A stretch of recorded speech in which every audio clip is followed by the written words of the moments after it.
사람들은 누구나 다 행복하기를 원합니다.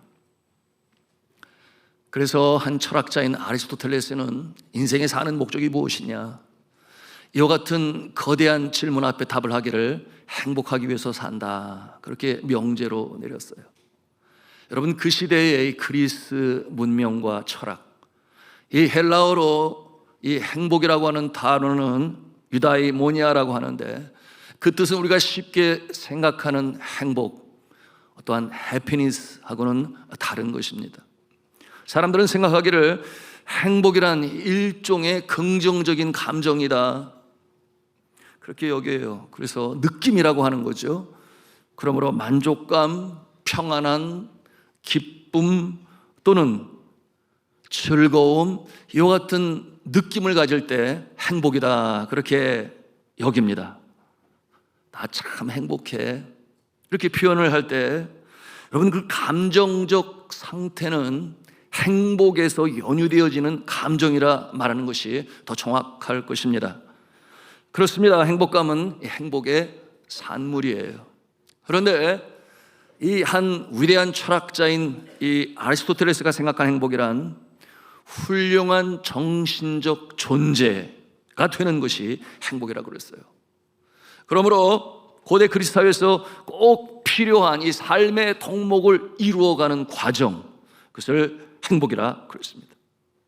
그 내용을 살펴보니 용기와 정의, 우정과 친절 같은 삶을 풍요롭게 하는 그 모습을 추구하고 이루어가면서 삶의 참된 의미를 알아가는 이 과정을 행복이다, 그렇게 정의했습니다. 틀리지 아니에요. 그 행복론은 이런 적용점을 제시하는데요. 첫째, 사람 사이에는 친밀하고 애정 어린 관계를 유지할 수 있어야 한다. 인간관계에 대한 부분이죠. 그러기 위해서는 시간도 나누고 물질도 나누고 사랑도 표현할 수 있어야 한다. 그런가 하면 두 번째로, 자신이 좋아하고 가치 있는 일을 추구하는 것, 그것이 또한 행복이라 그랬으니 오늘날 이 시대의 인문학적 용어로 표현한다면 자아실현을 이루는 과정이다. 온전히 이룰 자가 누가 있겠습니까? 그러나 그 과정 자체가 행복이다. 그런가 하면 세 번째로는 좋은 것을 보는 습관을 갖는 것이라 그랬는데요, 좀 우리에게는 낯설죠. 이게 무슨 뜻인가 하면, 나쁘고 선한 일이 있을 때, 세상은 이 악함과 선함이 공존하고 있는데요, 그 같은 상황 가운데 있을 때 좋은 것을 선별하여 초점을 맞추고, 또한 그와 같은 자세를 가지고 있는 것이 행복이라고 그랬으니, 그러기 위해서는 악하고 추한 세상 속에서 늘 마음을 지켜서 고상함과 순수함을 유지하는 것 자체가 행복이다, 이렇게 아주 행복론을 펼쳤습니다. 자, 사랑하는 성도 여러분, 우리 여호와 하나님 아버지는 그 믿음의 백성들이 행복하기를 바라십니다.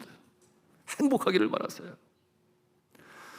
그러므로 오늘 이 한 철학자인 아리스토텔레스의 이 행복, 그 행복을 이루게 하시기 위하여 구체적인 내용으로 성경은 그 지침을 제공하고 있으니, 오늘 우리가 함께 대하고 있는 이 신명기 4장의 내용의 주제가 바로 그것입니다. 어떻게 행복하게 살아갈 수 있을까? 이와 같은 주제를 가지고 오늘 우리에게 말씀하시는 것입니다. 여러분, 이 신구약 모든 성경에서 말씀하고 있는 것이 같은 맥락 속에서 기록이 되었어요. 그것은 무엇인가 하면, 어떻게 하면 행복하게 살 수 있는가?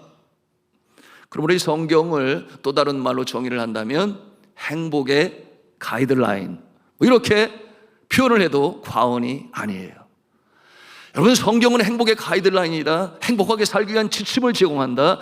물론 그 행복 속에는 죄인 되었던 자가 십자가의 보혈로 용서함을 받아 구원받는 역사도 포함이 되어 있으며, 또한 이 죄악의 가장 치명적인 결과인 이 사망에 쏘는 것을 이기시고 부활하신 예수 그리스도의 부활의 능력으로 살아가는 그 같은 내용이 이 행복 속에 담겨져 있겠지요. 성경에서는 보통 이 사람들이 사용하는 이 행복이라고 하는 단어를 행복이라는 말로 표현하지 아니했어요. 여러분, 성경에서 행복이라는 단어 찾아보셨나요? 그러나 대신 한 글자로 표현했으니 복이라는 말로 사용합니다. 히브리 성경 원어로 이 복은 야타브라고 표현을 하는데요, 영어로는 위즈덤이라고 그러죠. 해피니스라고 그러죠. 자, 그런데 야타브라고 하는 이 원어의 뜻을 살펴보게 되니 좋다, 즐겁다, 훌륭하다, 기쁘다 라는 뜻을 담고 있습니다. 그러므로 이 행복한 삶, 이렇게 성경에서 표현하는 내용을 살펴보니 그 모습이 복된 인생 또는 복받은 인생 또는 복 있는 자, 이와 같은 내용으로 그 행복한 모습을 표현하고 있습니다. 예를 들어서 우리가 잘 알고 애송하고 있는 시편 1편 어떻게 시작을 해요? 복 있는 사람은. 자, 이렇게 시작하는 이 구절을 오늘날 이 시대의 언어로 우리가 읽는다면 이렇게 읽을 수 있겠습니다. 한번 성경 구절을 보기를 원하는데요, 복 있는 사람은 이라는 말을 행복한 사람이란 악인들의 꾀를 따르지 아니하며 죄인들의 길에 서지 아니하고 오만한 자들의 자리에 앉지 아니하고 오직 여호와의 율법을 즐거워하여 그의 율법을 주야로 묵상하는도다. 누가 그렇다는 거예요? 행복한 자는. 이렇게 이해하시면 좀 더 수월하게 이해가 되겠습니다. 또한 이 행복을 말할 때 우리는 성경에서 빼놓을 수 없는 예수께서 친히 복에 대해서 말씀하신 마태복음 산상수훈 5장의 팔복에 대해서 우리는 떠올리지 않을 수가 없어요. 그와 같은 내용도 마찬가지예요. 심령이 가난한 자는 복이 있나니 이렇게 말씀하고 있는데요, 여러분, 이와 같은 내용을 심령이 가난한 자는 행복한 자니 천국이 저희 것이며, 이렇게 이 시대의 언어로 이해할 수 있습니다. 그러므로 심령이 청결한 자는 복이 있나니 심령이 청결한 자는 행복한 자니 그가 하나님을 볼 것이며, 애통하는 자는 행복한 자니 그가 위로함을 받을 것이며, 이렇게 이해할 수 있을 것입니다. 자, 오늘 신명기 4장에서 하나님께서는 모세를 통하여 주신 말씀을 이제 그의 후손들 세 세대 가나안 땅에 들어가서 살 이스라엘 백성들에게 말씀하시는데요, 그 내용이 이러한 것입니다. 자, 이제 가나안 땅으로 들어가서 정착하며 살아가게 될 나의 택한 백성들, 이스라엘 백성들이 행복하게 살기를 원한다. 이와 같은 내용이에요. 그 방법을 제시하십니다. 어떻게 하면 행복하게 살 수 있을까? 이것이 오늘 말씀의 주제예요. 그런가 하면 신명기 전체를 통해서 우리가 발견하는 주제이기도 한 것입니다. 그러므로 오늘 4장에서 이 키워드라고 그러죠. 중요 구절 또는 중요 단어, 중요 구절이 어디에 있는가 함께 보기를 원하는데요, 4장 40절 말씀 되겠습니다. 우리 함께 같이 한 음성으로 읽겠습니다. 시작. 오늘 내가 내게 명령하는 여호와의 규례와 명령을 지키라. 너와 내 자손이 복을 받아 내 하나님 여호와께서,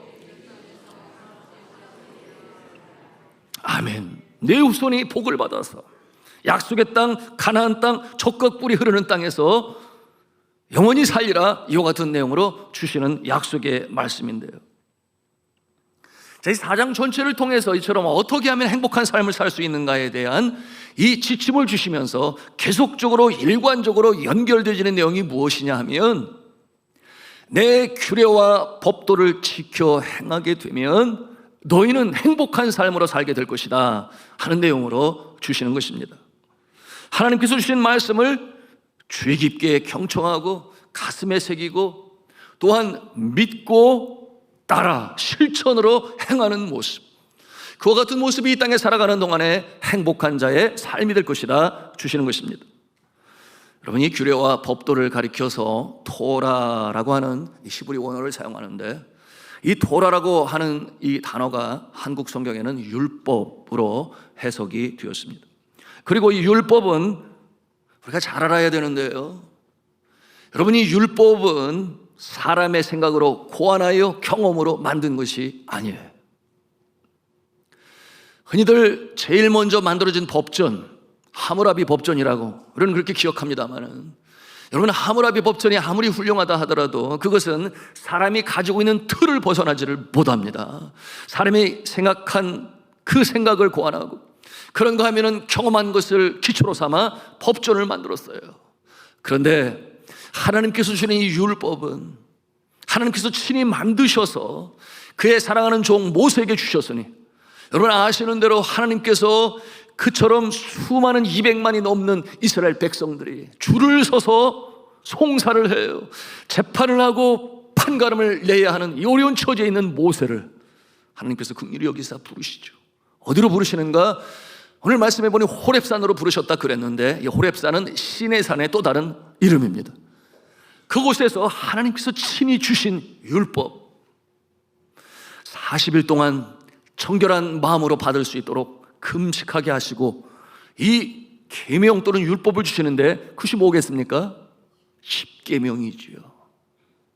이 십계명은 모든 규례와 또는 법도의 기초가 되어지는 하나님께서 친히 내려주신 율법이 되는 것입니다.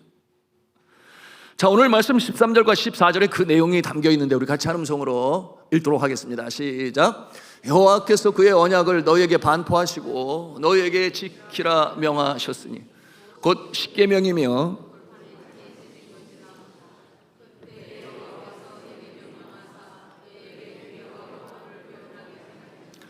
이는 너희가 거기로 건너가 받을 땅에서 행하게 하려 하심이라. 아멘. 자, 십계명을 주셨는데 그 목적이 무엇인가? 이제 들어가 약속의 땅에서 살아갈 때 행하고 실천함으로 복된 삶으로 살아가게 하시기 위하여 이 십계명을 준다 하는 것이 바로 그 내용이죠. 그런데 말씀하고 있는 것이 너희가 거기로 건너가 받을 땅에서 행하게 하려 하심이라, 이렇게 말씀하고 있어요. 행하게 하려 하심이라. 요단강을 건너 그곳에 살아갈 자들에게 주시는 말씀인데 행하게 하려 하심이라 그랬어요. 여러분, 오늘날 얼마나 많은 사람들이 하나님의 말씀을 잘 알아요. 주일학교부터 배웠어요. 모태신앙은 말할 것도 없지요. 많이 합니다. 그러나 정작 행하는 자들은 얼마나 있는지. 많이 안다고 해서 행복한 인생으로 이어지는 것이 아니라 그것을 지켜 행하는 자에게 복된 인생이 임하게 되는 것임을 오늘 말씀을 통해서 우리는 발견할 수 있어야 돼요. 자, 지켜 행하게 하려 하심이라 이렇게 말씀하고 있는데요, 하나님께서 직접 주신 것, 그러므로 앞에서 말씀을 드렸습니다. 행복의 가이드라인이다. 그것이 목적이라 말씀드렸어요. 그러므로 모세가 이 하나님으로 받은 이 십계명을 강조하고 있는데요, 자, 1절부터 시작되는 말씀, 같이 1절 말씀을 같이 읽겠습니다. 시작. 이스라엘아, 이제 내가 너에게 가르치는 규례와 법들을 듣고 준행하라. 그리하면 너희가 살 것이요 너희 조상의 하나님 여호와께서 너에게 주시는 땅에 들어가서 그것을 얻게 되리라. 아멘. 또한 모세는 하나님의 말씀을 대언하여 5절에도 강조하고 있는데 얼마나 중요한지 계속 강조되어지는 내용이에요. 우리 5절도 함께 보시겠습니다. 읽습니다. 시작. 내가 나의 하나님 여호와께서 명령하신 대로 규례와 법들을 너희에게 가르쳤나니 이는 너희가 들어가서 기업으로 차지할 땅에서 그대로 행하게 하려 함인즉. 9절에 또다시 반복을 해요. 얼마나 소중하고 귀하면 이 성경의 표현 방법이에요. 반복하는 것은 강조하는 것이죠. 너희뿐만 아니라 네 자손들에게도 가르쳐 지켜 행하게 하라, 이와 같은 내용으로 말씀하고 있는데요, 우리 9절 말씀을 또 같이 읽도록 하겠습니다. 시작. 오직 너는 스스로 상가며 내 마음을 힘써 지키 그리하여 내가 눈으로 본 그 일을 잊어버리지 말라. 네가 생존하는 날 동안에 내 마음에서 떠나지 않도록 조심하라. 너는 그 일들을 네 아들들과 내 손자들에게 알게 하라. 아멘. 여러분, 신앙은 마치 물이 흐르듯이, 물은 항상 높은 곳에서 낮은 곳으로 흘러가듯이, 여러분, 신앙은 그 부모의 신앙으로 인하여 자손들에게 연결되어지는 모습이, 그것이 이스라엘의 역사요, 오늘 이 시대의 2000년 기독교의 역사임을 바라볼진데, 여러분, 우리의 자녀들이 주의 말씀으로 알고 깨닫고 지켜 행해야 하는 것이 너무나 당연한 기독교 가정의 모습이다. 그런데 정작 우리의 자녀들이 그와 같은 모습이 아니라면 여러분, 우리는 우리 자신을 돌아볼 수 있어야 돼요. 왜냐하면 오늘도 말씀합니다. 부모에게 그 영적인 책임과 또한 권한과 더불어 마땅히 해야 할 일로 말씀하고 있으니, 여러분, 우리의 자녀들이 이번에 견고히 설 수 있도록 행복 지침으로 주신, 이 행복 가이드라인으로 주신 주의 계명, 주의 말씀 지켜 행하심으로 본을 보이실 수 있는, 그러므로 물 위에서 아래로 흘러가듯이 여러분의 신앙이 여러분의 자녀 손들에게 흘러갈 수 있기를 주님의 이름으로 축복합니다. 이 규례의 법들은 어떠한 유익이 있는가? 지혜와 지식이라, 그렇게 말씀을 하고 있어요. 우리 6절 말씀을 또 같이 읽도록 하겠습니다. 시작. 너희는 지켜 행하라. 이것이 여러 민족 앞에서 너희의 지혜요 너희의 지식이라. 그들이 모든 규례를 듣고 이르기를 이 큰 나라 사람은 과연 지혜와 지식이 있는 백성이로다 하리라. 아멘. 지혜요 지식이라 그랬어요. 여러분, 지혜와 지식, 어제도 우리 다음 세대와 함께하는 특별 새벽 기도에 이 지혜에 대한 부분을 나누었는데요, 지식과 지혜의 차이점. 여러분, 이 지식은 사람이 경험과 학습을 통해서 얻을 수가 있어요. 그런데 지혜는 그렇지 아니합니다. 여러분, 지혜는 오직 위로부터, 하나님으로부터 내려오는 것이 곧 지혜가 되는 것이니, 세상 사람들은 지혜를 이러저러한 정의를 내릴지 몰라도 우리 성경에서 표현하고 있는 지혜는 이 스피리추얼 인사이트라고 하는 이 영적인 통찰력은 오직 하나님만이 주시는 거예요. 그런데 지혜는 어떠한 자에게 주는가? 너희가 지혜가 부족하거든 후히 주시고 꾸짖지 아니하시는 하나님께 구하라. 그리하면 주시리라. 그렇게 분명히 약속을 했으니 참으로 그러합니다. 여러분, 지식이 아무리 많이 있다고 해서 석사가 되고 박사가 되고 누구보다 지식을 많이 가지고 있다고 해서 행복하게 살아갑니까? 물론 확률은 더 많을지 몰라도 그렇지 않음을 우리가 잘 알아요. 여러분, 그 많은 지식으로 인하여 오히려 저는 그런 단어가 있는 줄 한국에 와서 알게 되었어요. 법꾸라지라는 말이 있더라고요. 비꾸라지는 있어도 법꾸라지가 뭐겠어요?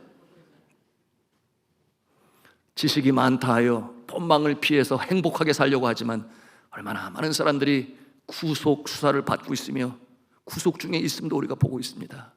자, 사랑하는 성도 여러분, 하나님의 지혜를 받으시기를 바랍니다. 간구하는 자에게 주신다고 그랬어요. 이 지혜를 통하여 어떤 역사가 나타나는가?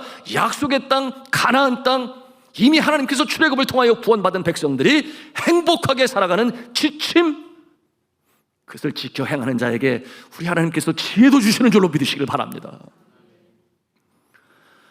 성도 여러분, 우리가 이 십계명을 비롯하여 이 하나님께서 주신 이 율법 또는 계명 또는 규례, 법도라고 하는데요, 마땅히 지켜 행해야 하겠죠. 뿐만 아니라 우리의 자녀들이 행복하게 살기를 바라신다면, 그러니 주일학교 교육도 너무 중요하고, 가정에서 부모들이 이 자녀들에게 본으로 보이는 가르침도 너무나 중요합니다. 가르쳐야 하겠지요. 그리고 지키도록 어찌하든지 격려하고 응원하고 때로는 책망하고, 그러므로 행복한 삶을 살게 해야 하겠습니다. 그런데 어떠한 성도는 이런 질문을 가질 수 있어요. 아니, 우리가 구원을 받을 때 은혜로 받는데, 은혜를 통하여 구원을 받는데 왜 이렇게 율법을 강조하십니까? 뭐 이렇게 의아해하시는 분이 있고, 그와 같은 마음을 가져서 이 율법에 대해서 등한시하고 지키는 것에 대해서는 생각이 없는 그런 모습도 많이 있는데, 여러분, 이와 같은 모습은 아닌 것입니다. 이와 같은 모습은 잘못된 거예요. 여러분, 우리가 이 율법과 이 은혜와의 이 관계를 잘 알아야 되는데요, 여러분, 율법은 우리에게 구원을 주지는 못합니다. 우리가 율법을 지켜 행함으로 구원을 취득하는 것도 아니에요. 그러나 율법은 말씀을 드린 대로 이 요단강을 건넌 이스라엘 백성들, 하나님께서 약속하신 그 땅, 이 가나안 땅에서 복된 모습, 행복한 삶으로 살게 하시기 위하여 인생 삶의 지침으로 주신 것이 바로 율법이요 계명이라는 것이에요. 우리가 이 율법과 은혜와의 관계를 이렇게 이해할 수 있어야 하겠습니다. 그러므로 우리가 하나님의 은혜로 나를 위하여 십자가에 달려들어서 예수 그리스도의 대속의 보혈로 말미암아 구원을 받아요. 맞아요. 그리고 그 구원을 통하여 우리 심령 가운데 역동적으로 역사하시는 성령님의 인도하심을 받습니다. 그것이 구원받은 자의 모습이요. 여러분, 성령의 인도하심을 받게 되니 빛의 모습으로 또한 소금의 모습으로 살아가는 것이 그 백성들의 모습이에요. 그런데 그처럼 구원받은 자들이 구원을 받은 다음에 천국에서 바로 부르시면 저 하늘나라 들어가겠지만, 그러나 그 이후로 사는 날들이 얼마나 많이 사는지 요즘에는 뭐 건강 100세라고 그렇게까지 표현을 하는데요. 그 살아가는 동안에 복된 인생으로 행복한 삶으로 살기 위하여 주신 지침이다, 규례다, 법도다, 행복의 가이드라인이다.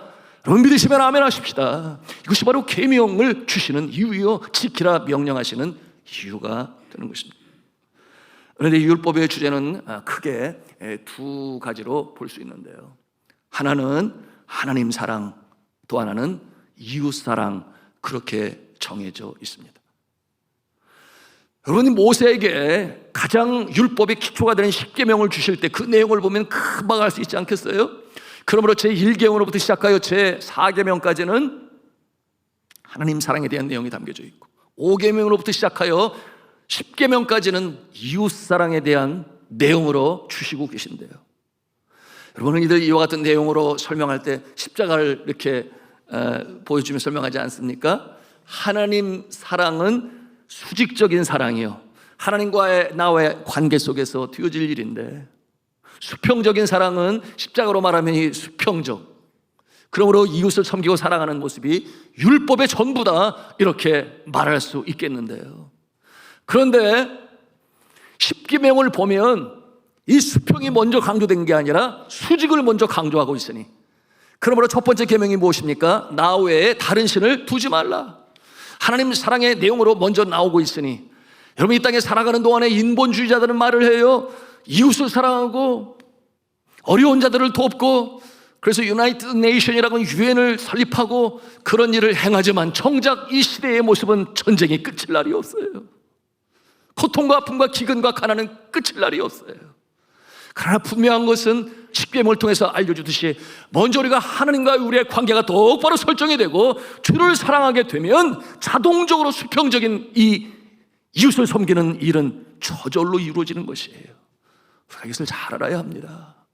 그러므로 하나님 안에서 주를 사랑함으로 그 관계가 풍성해질 때 우리의 사회도, 우리의 가정도, 우리의 이웃도 평화 가운데 나갈 줄로 믿으시기를 바랍니다. 그런데 이 사람들, 이 율법을 생각하면서 많이 잘못 생각하는 게 있어요.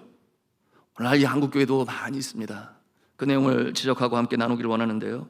율법은 그저 무거운 멍해로만 생각하는, 지키기도 너무 힘들어 억지로다가 결국 지치고 마는 그와 같은 이 이미지로 율법을 생각하고 계명을 생각하는 모습들이 있어서 그저 은혜를 강조하고 은혜로 구원받고 은혜로 산다, 틀린 말은 아니에요. 그럼에도 불구하고 앞서 쭉 설명을 해왔습니다. 율법에 대한 우리의 자세는 어떠해야 하는가? 여러분, 이 율법이 그처럼 무겁고 어렵고 힘든 것이라면 왜 하나님께서 주셨겠습니까? 사람이 감당할 만하니까 하나님께서 주신 것이 율법 아니겠어요? 우리가 이와 같은 모습을 생각하며 율법을 볼 수 있어야 하는데요, 생각하기를 예수님 시대의 바리새파 사람들처럼, 서기관처럼 수많은 시행 규칙을 만들었어요.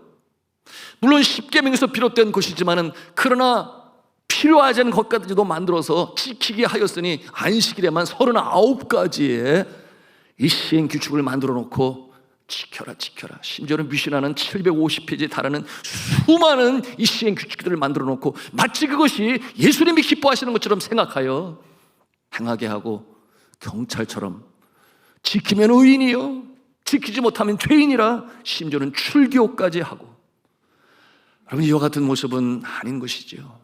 그러므로 예수 그리스도께서 오셨을 때 뭐라고 말씀을 하세요? 내가 율법을 폐하러 온 것이 아니라 율법을 완성하러 왔노라. 예수 그리스도께서 우리에게 다시금 완성하여 보여주신 것이 새 계명이라 그렇게 말씀을 하는데요, 여러분, 우리가 이 율법을 대할 때 그렇구나, 행복 지침이구나, 복되게 살아가기 위해 주신 것이구나 하는 것을 가슴에 담아야 합니다.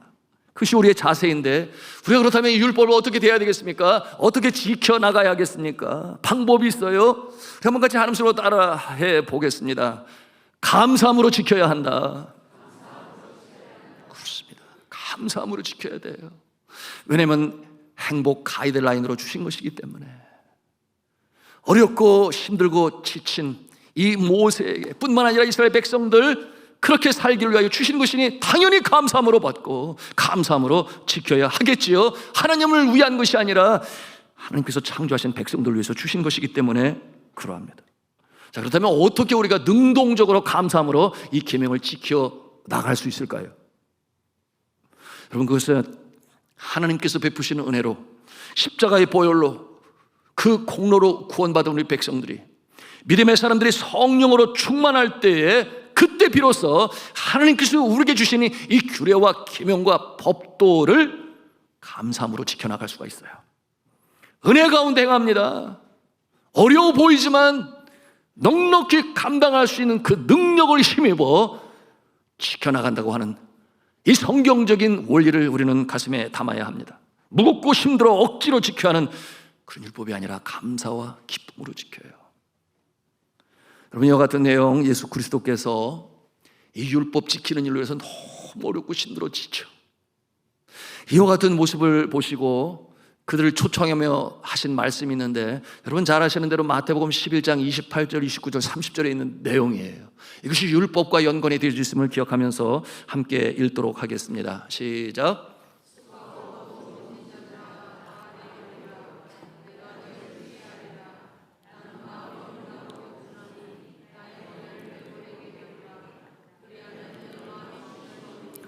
이는 내 멍에는 쉽고 내 짐은 가벼움이라 하시니라. 아멘. 율법의 멍에를 쥐고 안식일에만 39가지 그와 같은 것을 지키다가 너무 지쳐서 이제는 주저앉은 그 모습을 바라보시면서 예수님께서 부르시면서 이 말씀을 주시는 거예요. 그러니 이 내용이 어떠한 내용이 있습니까? 율법을 지키다 지치고 힘들어 수고하는 자들아 내게로 오라, 내가 너희를 쉬게 하리라. 이와 같은 내용으로 주님께서 주시는 말씀입니다. 그런데 예수님께서 말씀하시는 것이 나와 함께 멍에를 매자, 이렇게 말씀하시는 거예요. 나와 함께 멍에를 매자. 나의 멍에는 쉽고 가볍다. 나와 함께 멍에를 매면 너희들은 그렇게 힘들지 않아. 오히려 참 안식을 누릴 수가 있어. 참 기쁨을 누릴 수가 있어. 여러분, 이 말씀을 통해서 우리가 발견하는 단어는 멍에예요. 멍에. 여러분, 멍에 뭔지 아시잖아요. 시골에서 농사지시는 분은 금방 알 텐데 지금은 뭐 볼 수도 없어요. 조금 트랙터 사용하니까. 그런데 이 멍에를 예수님도 지셨구나. 여러분, 이 멍에를 또한 우리에게 지기를 바라시는구나. 그럼 이 멍에가 무엇일까요? 여러분, 이 멍에가 바로 하나님께서 계명으로 주신 것이요, 또 계명을 지키는 자는 사명으로 감당하는 것이요.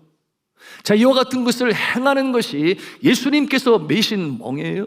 또한 우리에게도 그와 같은 멍에를 지기를 원하시는데, 어떠한 자가 내 짐은 쉽고 가벼움이라 하시니라 한 것처럼 감사함으로 능동적으로 이뤄갈 수 있느냐, 그 말이에요. 주께서 말씀하신 것처럼 주와 함께 지면, 주와 함께 나가면 여러분 오히려 그것이 기쁨이 되고 감사가 되고 참 안식이 되는 줄로 믿으시기를 바랍니다. 이것이 율법이라고 하는 주님께서 해석하시는 해석인 것입니다. 이 율법을 내가 억지로 지키고자 하면 무겁고 힘들죠. 그러나 힘들고 어려울 때 나의 남편이 주님 앞에 돌아오기를 위하여 얼마나 애쓰고 수고하고, 여러분 기도 제목을 보면 참 아픈 가정도 있어요. 심지어는 남편이 폭력을 행사하는 가정 가운데서도 그 다음 올라오는 기도 제목을 보면 우리 남편이 아픈데 좀 낫게 해주세요. 여전히 주님 앞에 눈물로 간구하고 그 가슴이 피멍이 들지 않았을까. 그럼에도 불구하고 돌아오기를 바라는 그 간절한 소원 가운데서도 여전히 믿음을 떠나지 않고 지키는 그와 같은 모습이 있어요. 여러분, 이와 같은 모습 하나님께서 그냥 가만히 보고 계시겠습니까? 저는 그렇게 생각하지 않아요. 하나님께서 때가 되면 하나님께서 응답하여 주시는데, 여러분 기도가 필요하고 더 주님 앞에 바짝 나오기를 소원하며, 또한 어떠한 경우는 그런 경우도 있어요. 아직 내가 믿음이 연약해서 내가 바라는 모습은 이만한 그릇이 되어야 하는데 아직 그와 같은 성품 반격이 되지 않아서 선한 의도로 행하려 하지만, 그러나 그와 같은 과정을 통해서 다듬으시고 빚어가시고 때로는 심지어는 깨뜨리시면서까지 주님 기뻐하시는 명작으로 만드시는 하나님의 손길이 있음을 믿으시길 바랍니다. 제가 네팔에서 사역을 감당하는 가운데 어쩌다가 보니 15명의 여자아이들을 참 양육하고 키우는 그런 상황에 들어가게 되었습니다. 여러분, 이 네팔에서 고아들이 있으면 얼마나 있겠습니까? 그런데 고아들이 많아요. 그러냐 하면 남존여비 사상으로 인해서 여자아이를 낳으면 아주 집안 분위기가 가라앉습니다. 대부분 이렇게 보면 못 사는 나들이 남존여비가 있더라고요. 선진국들은 그렇지는 않아요. 자, 그런데 제가 사역을 시작하게 된 이 배경 간단히 언급을 하면, 한국에 와서 공부한 네팔 목사님, 우리 교회에 자주 나왔어요. 한국에서 공부한 대로 새벽 기도를 하는데요, 네팔에 와서 말입니다, 제가 새벽 영성을 굉장히 중요시 여기니까 새벽 기도하는 현지인 교회를 찾는데 없어요.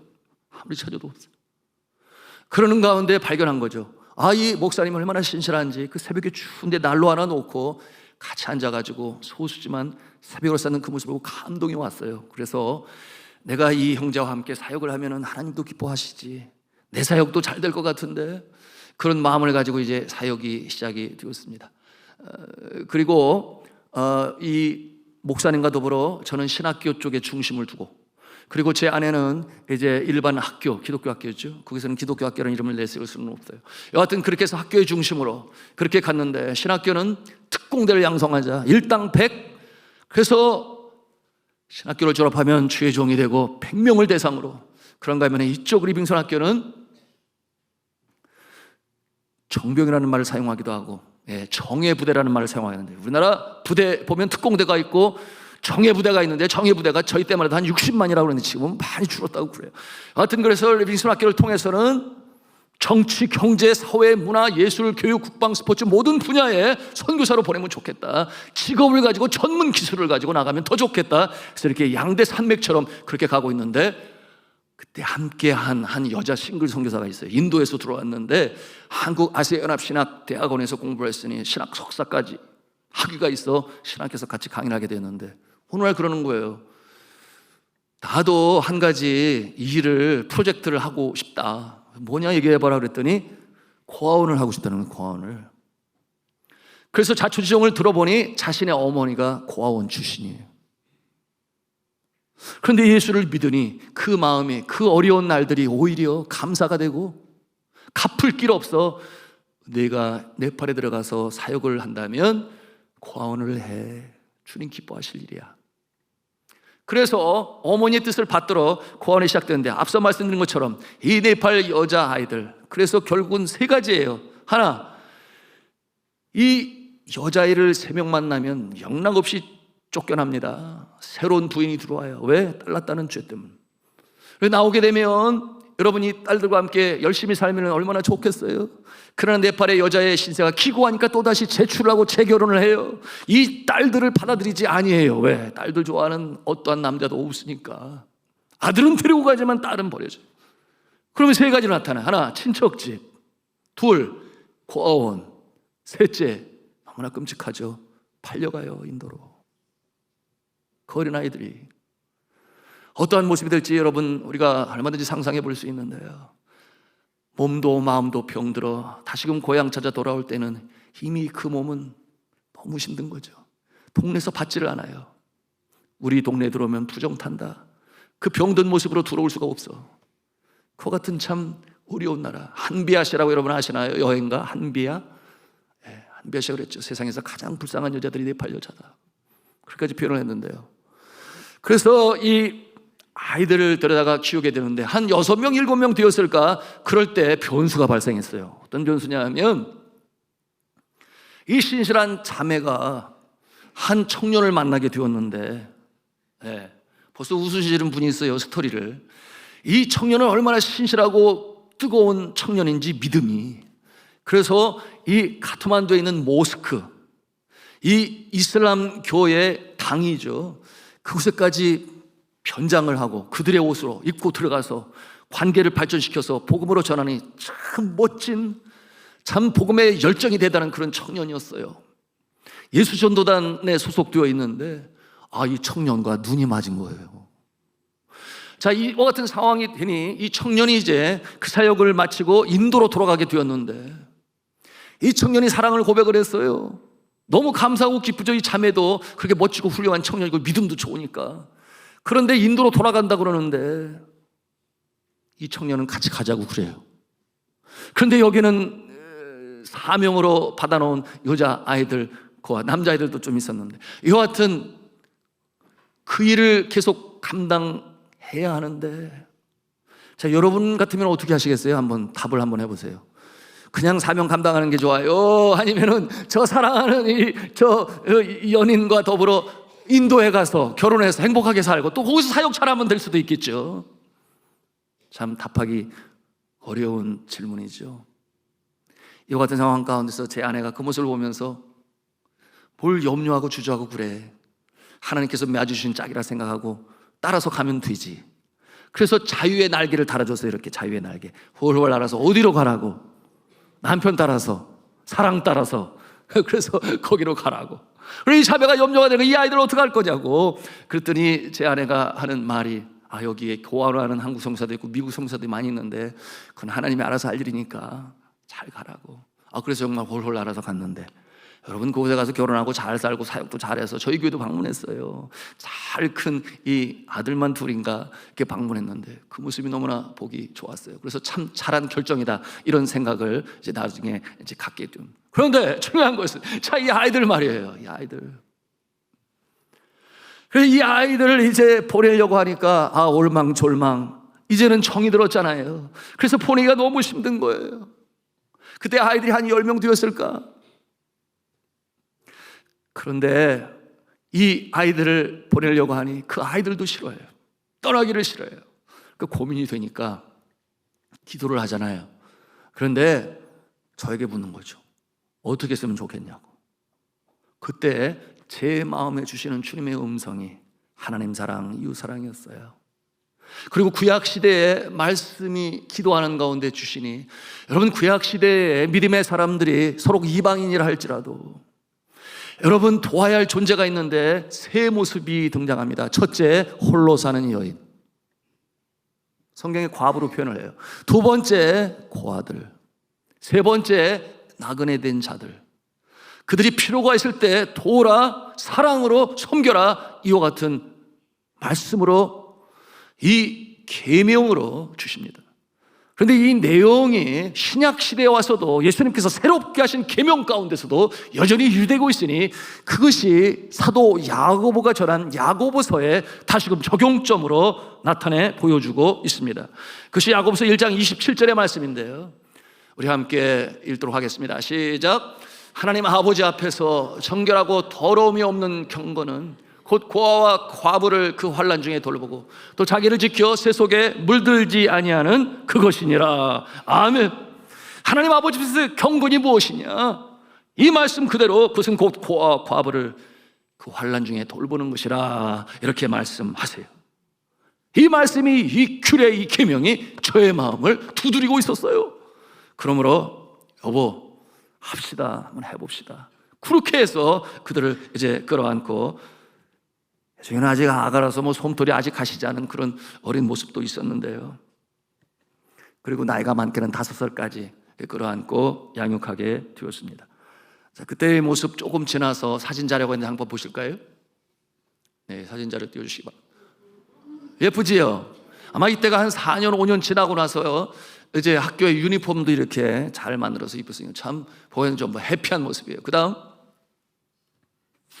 네, 정말 아주 그냥 행복한 모습인데, 이렇게 집에서 음식을 많이 해서 함께 먹게 되니 기쁘지요. 네, 그 다음, 무슨 누구의 생일인지 아니면 어디 여행을 가는 길인지 외부 식당에서 먹는 모습인데 참 행복합니다. 좋아요. 하나님의 은혜 가운데 그렇게 성장하게 되었습니다. 자, 그런데 여러분, 한번 제가 질문할 때 한번 잘 생각해 보세요. 말귀를 잘 알아듣지 못하는 강아지를 키우기가 쉬울까요? 아니면 말귀를 아예 그냥 잘 알아듣는 사람의 자녀를 데려다 키우는 게 더 쉬울까요? 강아지가 쉬워요?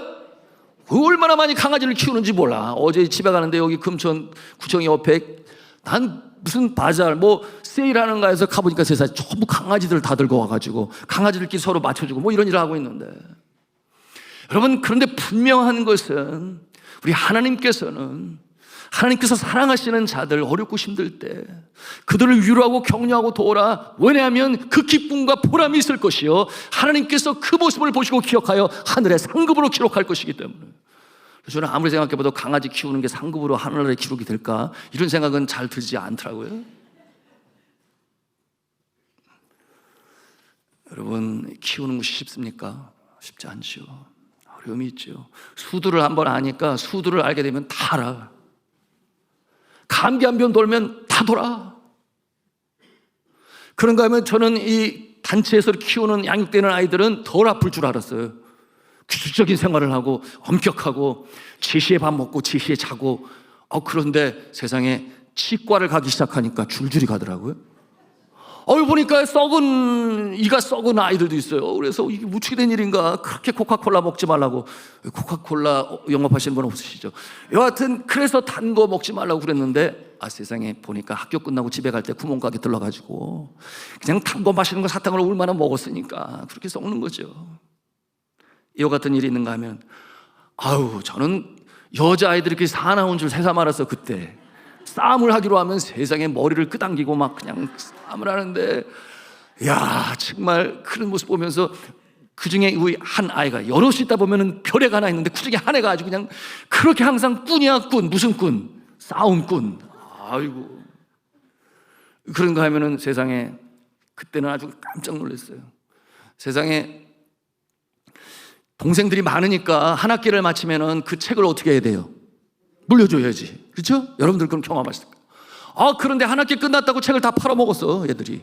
자기 용돈을 더 가지려고. 그 책을 파는 얼마나 정말 막 뚜껑이 열리고 막 혈압이 오르고 막 그런지 몰라요. 그거는 근데 약과예요. 그 중에 우리 한 딸은 어떤 일이 벌어졌냐면, 기껏 대학을 입학시켜놨더니 세상에 대학 등록금 미리 줬는데 중간에 독촉장이 자꾸 오는데 보니까 대학 등록까지 다 까먹었어. 그래가지고 말도 못했어.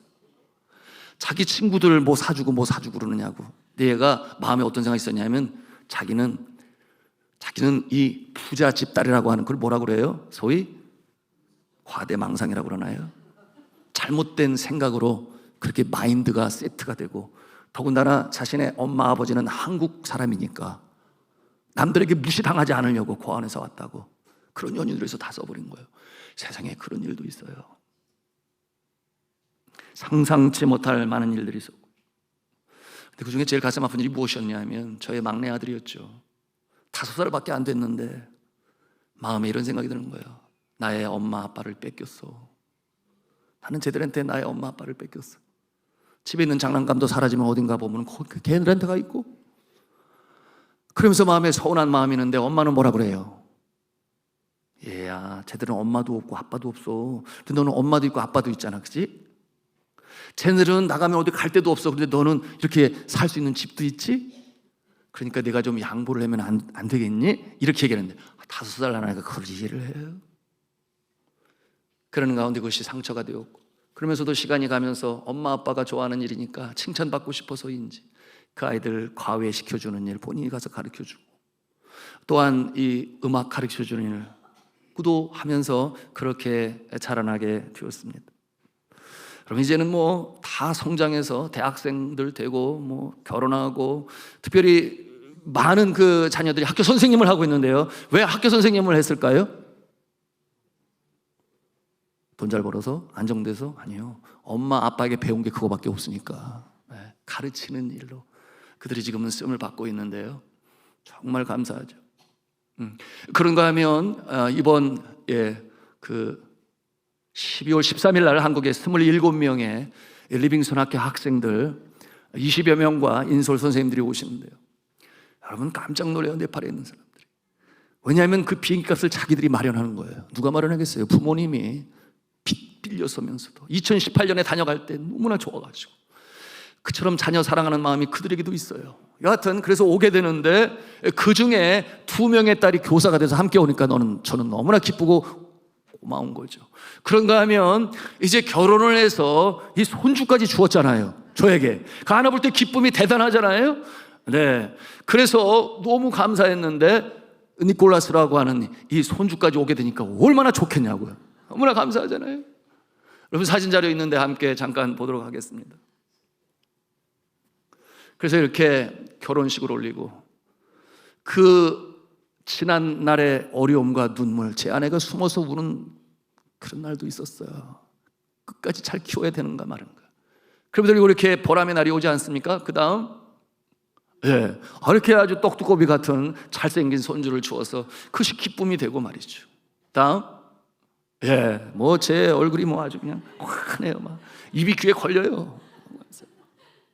내려주시고 지금도 아내가 거기에 있습니다마는 몸이 지치고 힘들면 이 딸들이 죽도 써오고 과일도 가져오고 추물러 주고 다시 일어날 수 있도록, 그러니 그 효를 제 아내가 받고 있지 않습니까? 제가 왜 이런 말씀을 드리겠어요? 하나님께서 주신 계명이 있고 사명이 있고 율법이 있어요. 우리가 그것을 행할 때 때때로 지칠 때가 있습니다. 꼭 이렇게 해야만 되나? 그런 때가 언제인 것입니까? 주님 앞에 더 바짝 가까이 나가고 주님 앞에 더 기도하게 하시려고, 그러는 가운데 우리의 모난 성품과 인격이 성품이 다듬어져서 마침내 주님께서는 그 결과를 그 영광의 역사로 복되게 하시기 위하여 행복감을 갖게 하시기 위하여, 여러분 그 내용이 바로 단편적인 이야기지만 저 아내가 그렇게 키워왔던 아이들의 모습을 통해서 여러분과 나누었는데요. 여러분 이렇게 어려울 때 지칠 때 우리의 심령 가운데 울려퍼져야 할 성경 말씀이 있어요. 우리가 함께 보기를 원하는데요. 갈라디아서 6장 9절 말씀이죠. 우리 같이 읽도록 하겠습니다. 시작. 우리가 선을 행하되 낙심하지 말지니 포기하지 아니하면 때가 이름에 거두리라. 아멘. 포기하지 아니하면, 낙심하지 아니하면, 여러분 그와 같은 때가 있다고 하는 거예요. 이걸 누가 알아요? 하나님도 알아요. 그러나 포기하지 말고 낙심하지 말고 요동하지 아니하고 끝까지 기도하며 나가는 자에게 반드시 열매의 날이 있으며 응답의 날이 있을 것이다 주시는데, 이와 같은 일에 살아계신 주를 체험하시는 저와 여러분 되시기를 주님의 이름으로 축원합니다. 세상의 법도 규례, 법 언제까지 지킵니까? 살아있는 동안만 지켜야 끝이에요. 그러나 하나님이 주신 법도 규례는 이 땅에서 지키지만 저 영원한 하늘나라까지 연결이 됩니다. 주님께서 그 지키는 모습을 보시고 저 하늘나라의 상급으로 기록해 두셔서 우리가 천국에 입성할 때 잘했다 충성된 종아 주의 잔치에 참여할지어다, 이와 같은 모습으로 영접하실 것이니 이 땅에서 행복 지침 잘 지켜나가시고 그것이 하늘에 쌓는 상급이 되며 동시에 나 한 사람의 존재로 말미암아 행복한 이 세상을 만들어 나가는 일에 쓰임받으시는 저 여러분 다 되시기를 주님의 이름으로 축원합니다.